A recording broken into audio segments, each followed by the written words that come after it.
What's up YouTube fam, Robbie C here, and today we need to talk about why your game may need less of this and more of this. But before we dive in, we have to ask the most important question of the day. How you doing today, Cheryl? You having a good one? So catch me if I fall.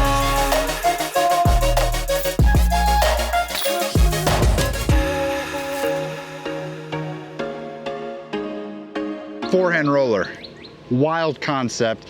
And I've got a friend locally who I taught the forehand roller for a hole specific to one of our local courses, and he kind of took that and ran with it, and it has become somewhat his entire disc golf personality. Spoiler alert, the forehand roller is going to be one of these 5 shots, but I wanted to hopefully in 20 minutes teach you 5 different shots that I think if you can learn to use these shots, it's gonna add not only helpfulness to your game and open up some scoring opportunities that you didn't have before, but also gonna make your scramble game so much better. We're gonna give you the shot, we're gonna give you the type of disc, and we're gonna give you a brief rundown on how you can throw it. So let's dive into our first one, the forehand flex. Let's say that I got my drive to here and I'm not playing to this gray basket. I held my drive too straight, but I'm actually playing to that red basket over yonder.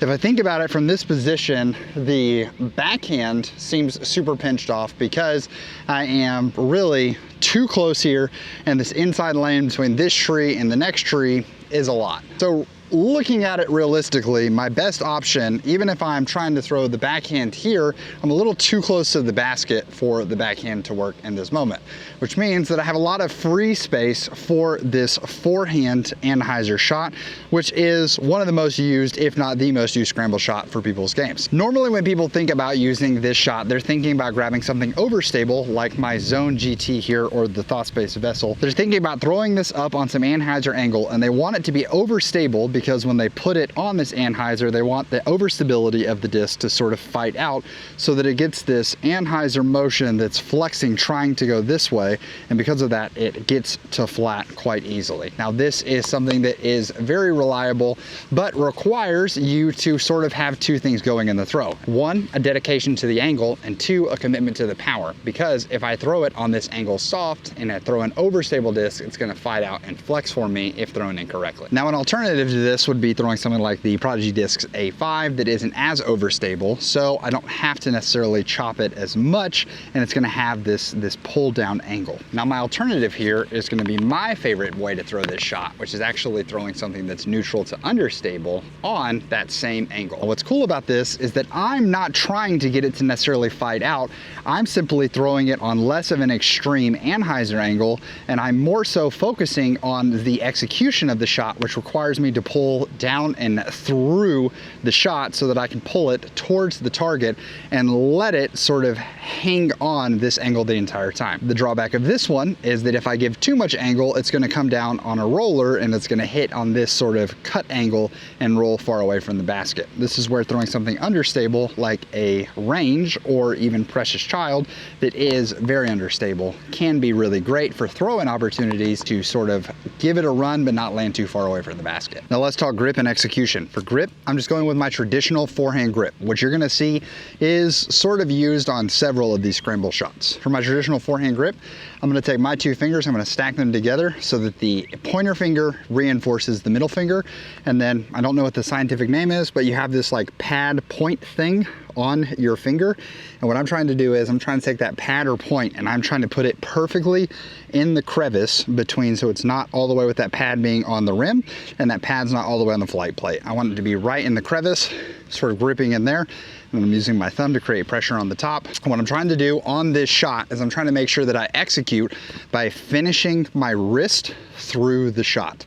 I want to make sure that it's not just arm flinging and that I'm not finishing the shot up here, because if not, that's going to create that sort of flex out option if I go too soft with it, or if I fling too hard and I try to pull through too hard on the other side, that's going to create the cut angle that you saw with Precious Child. So if I'm throwing the overstable option, I want to make sure that I'm hitting and finishing sort of out in front of me. That way I can give the disc a chance to have opportunity to flex out for me, or even if it doesn't flex all the way out, it just coming from an anhyzer angle to flat is going to give me a great great chance of either ringing up the basket or landing flat close by, as you saw in some of those demonstration shots, especially with the pig. And let's say I went with something like the range. I want to make sure that my follow point isn't necessarily stopping here in front of me where I'm boom. I want to make sure that it's coming all the way through. This is going to be a little less wrist firing through and a little more arm pulling the shot through. And as you can see, when I go to pull through, my wrist is sort of breaking a slight bit. And when I do this, this is causing me to be able to pull through and create pressure with this pad pulling off of this finger. Boom, to finish the shot through. Because on this one, I want to focus less on chopping down with it because that creates the cut roller angle, and more so because this has natural understability to it. It's going to want to move right to left for me as a right-hand player, and because of that, I just want to lean into that and let the disc do some additional work for me, and it allows me to have a softer landing without having to necessarily hit it super hard on this angle. This is really great when you're in touch wood shot scenarios and you don't want to have to throw a full power shot. This gives you a nice, easy, soft toss up and around. This is the shot that I just think more people, if you practice this one, you would find this way more useful than what you're currently trying to do, where you have the scramble shot opportunity and you're trying to max yeet a forehand. So real talk, I started playing disc golf in 2012 when my brother introduced me to it after he graduated from college, and he had moved up to Indiana and found disc golf at the property next to his church. Coming from an ultimate background, I was a handler for my college club team, and the hammer was one of my trusted shots. And so for a long time, when I went to approach inside of disc golf, I used an XT Nova. And I would throw that disc on these hammer approaches to have sort of a chance of ringing up the bucket, but also it would just land short and then slide its way up underneath the basket. Now this was before I discovered overstable putt and approach discs, like what was for me the first one, an AVR X3. Now, having overstable putt and approach discs like an AVR X3 or a Zone or a Pig have been absolute game changers for me, and I don't know that there's any singular type of mold that has taken more strokes off of my game than that disc. However, learning to approach and use this hammer approach has been one huge skill that I often feel like even today I can bring out during my disc golf rounds that ends up saving me so many strokes when my card thinks that I'm in a bad position. And even if I'm not using it for scrambling, sometimes it is the perfect approach opportunity in order to save me from really two different scenarios. One is when there's a lot of obstacles in the way in front of me, throwing a hammer over top of them can be ideal.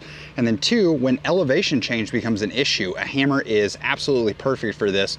I think a lot of people struggle on these shorter approaches where they have to also fight elevation change because they can't really adjust their forehand or their backhand uphill without causing the nose angle and the launch angle to get all squirrely, without yeeting it into the hill or throwing so uphill that it goes super nose up. And when they do that, it goes overstable and they end up far away from the basket anyways. So for the hammer approach, and I think it's important to note that for me, how I'm defining a hammer is usually when the disc is released at my head or over to my left. Anything from here over, I'm usually going to be switching the grip to a thumber, which is going to be just my thumb on the inside of the rim, sort of like, hey, good job. And the thumber is traditionally coming from right side, much more like a baseball throw. If you have a baseball background, this can be really good. And the disc is going to do vastly different things when thrown from a thumber. It's going to have different shot shaping opportunities that it creates as well. But for me, when I'm throwing hammers, I like to throw hammers with one of two different types of discs. But for grip, I'm actually just using my stock forehand grip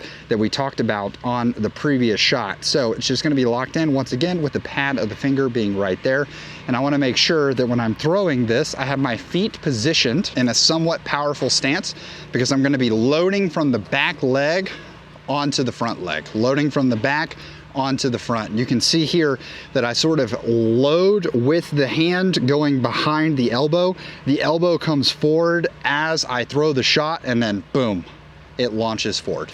I'm trying to throw this disc traditionally on this Anheuser almost angle looking deal, because it's going to come out and then pan. Depending on how overstable of a disc I throw, it's going to either keep moving from left to right, or it's going to fight out and then land the other way. As for the type of discs that I like to do this with, I go to a Discraft Ultra Star in my mind, which is what you play Ultimate Frisbee with.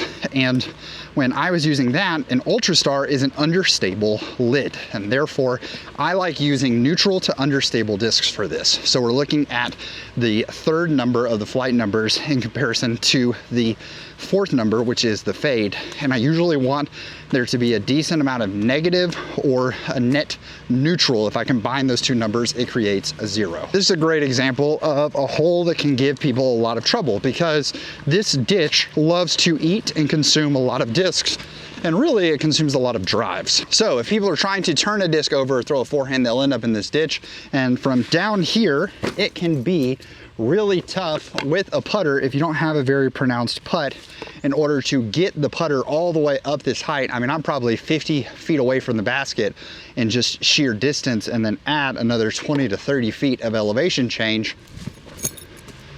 That's a long putt. But what I want to do is I want to grab neutral to understable discs here.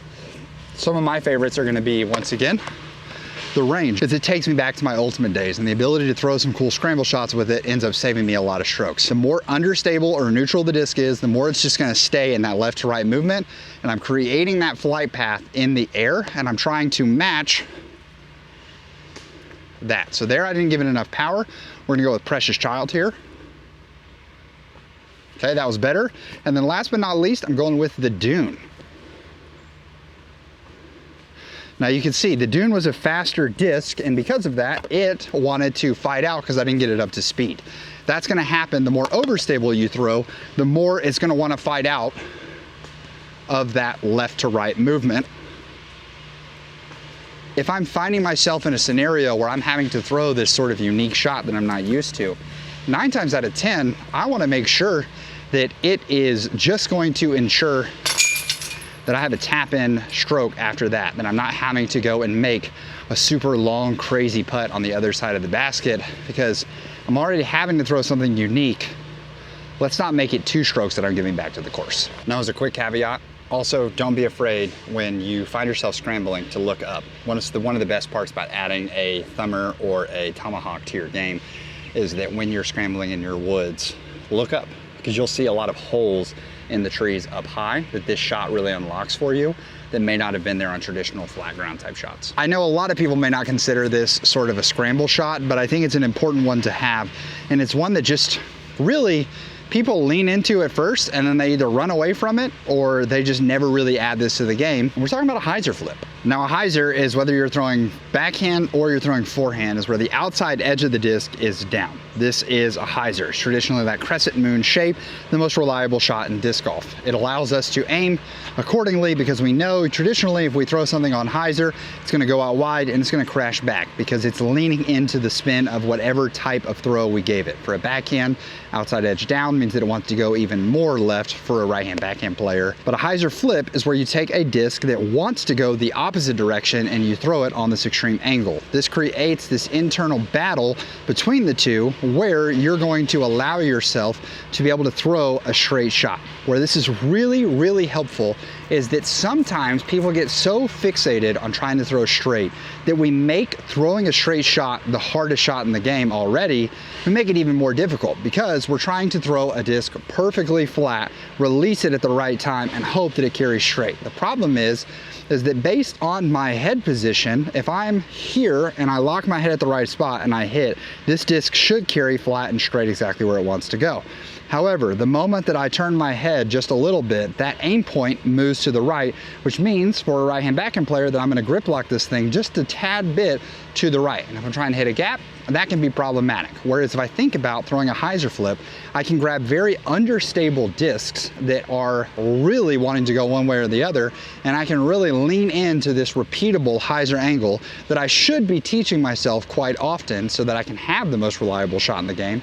And I can just lean on that and know that if I throw a flippy enough disc, when I go to throw it on hyzer, it's going to stand up naturally for me and carry through a gap. Take hole 3 at John Lemaster Civitan, for example. This is a hole where you're trying to get out of the gap, and then the baskets are either immediately to the left or immediately to the right. If I'm trying to throw as a right-hand backhand player and I want a disc to go out and then go left, I would be tempted to throw an overstable disc like the A5. The problem is is that the A5 wants to go left, and if I'm throwing on hyzer to try to get it to go left, if it goes left too early, I'm in the woods and I'm in a terrible spot, and I'm gonna have to use one of my other scramble shots just to even have a possible look at the basket. If I'm trying to avoid that, I would either want to give it more airtime out to the right, or I would want to throw it flatter, both of which become more difficult shots than the stock hyzer that I'm used to, especially because you can see by that tree on the right side just how many times people have thrown directly into it trying to avoid throwing into the woods. So let's see what happens if I try to take the A5 and just rip it out there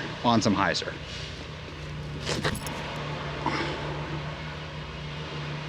All right, it's good, and it was close, but it still ended up short in the woods left. Now the range is a good alternative option because I should be able to throw it on a similar amount of hyzer and watch as the understability to neutrality of the disc allows it to stand up and let the disc do some of the work. This is gonna be most people's go-to option on a shot like this because you can see that it wants to stand up, but even there, it still demonstrates that while it did hyzer flip, it didn't hyzer flip all the way because I've done one of two things. I've either not picked a disc that's understable enough, or two, I have not thrown it on, I've thrown it on too much hyzer, essentially. The forehand roller is a fantastic shot because it gets you out of a lot of different obstacles, and oftentimes we talk about the overhand shot where when you're looking in front of you, there's not a lot of room sort of in the mid, like chest height area, but there can be some holes up high for you to throw through with the tomahawk or the hammer. Lots of times the ground is open and allows you to get some shot shaping that you may not have before. Now in terms of grip, I know this is gonna sound surprising, but we're gonna go with the traditional forehand grip on a forehand roller. And what we're gonna try to do is we're gonna try to get this thing onto the ground when we can.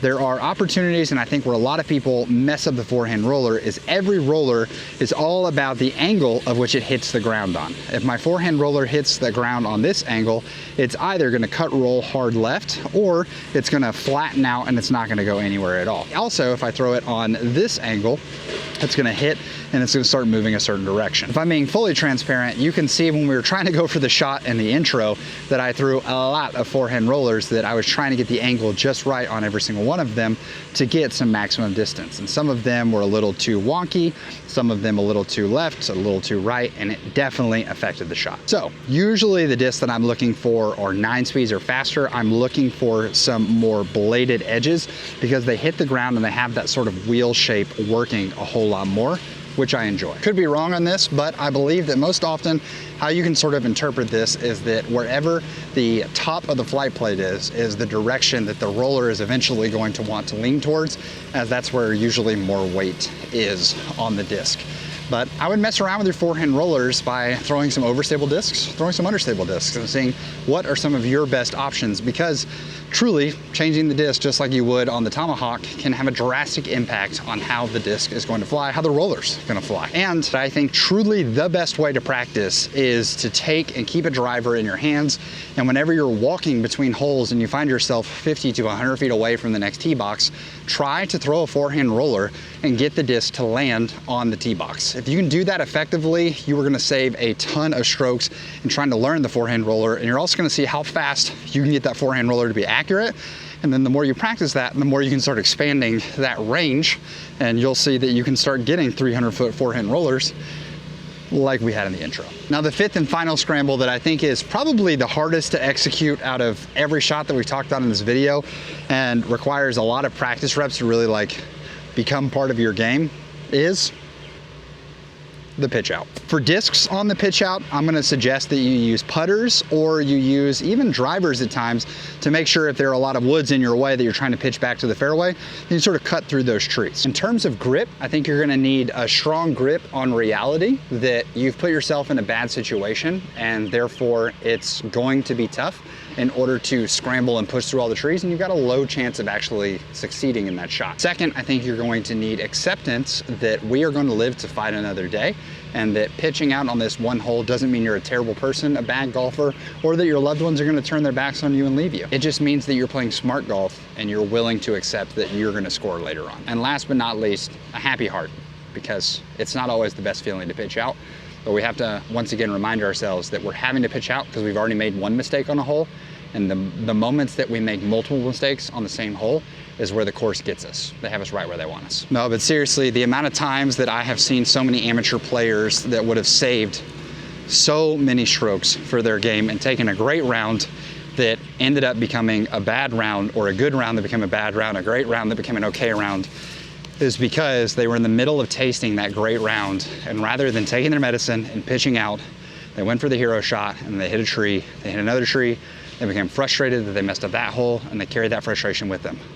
By pitching out, we allow ourselves to execute a shot, get back to, I'm having to pitch out because I didn't execute a shot. That put me in a bad spot. And therefore, if I execute the pitch out, I'm back to my game plan of executing the shots and doing what I want to do successfully. So that's gonna wrap things up for today's video. I hope that was helpful and that you maybe found a shot that is gonna be helpful to see you improve your game here in the future so that you can start getting the results that you want out of your scramble opportunities. But even several of these can be used on tee shots if the hole asks for it. Disc golf is a game of challenges, and the more tools that we have in our toolbox, the more we are able to solve the challenges and puzzles that are put in front of us. So I want to say thank you so much for watching. I hope you have an amazing rest of your day. Please make it fantastic for someone else too. But for now, we're gonna leave you with the birdie.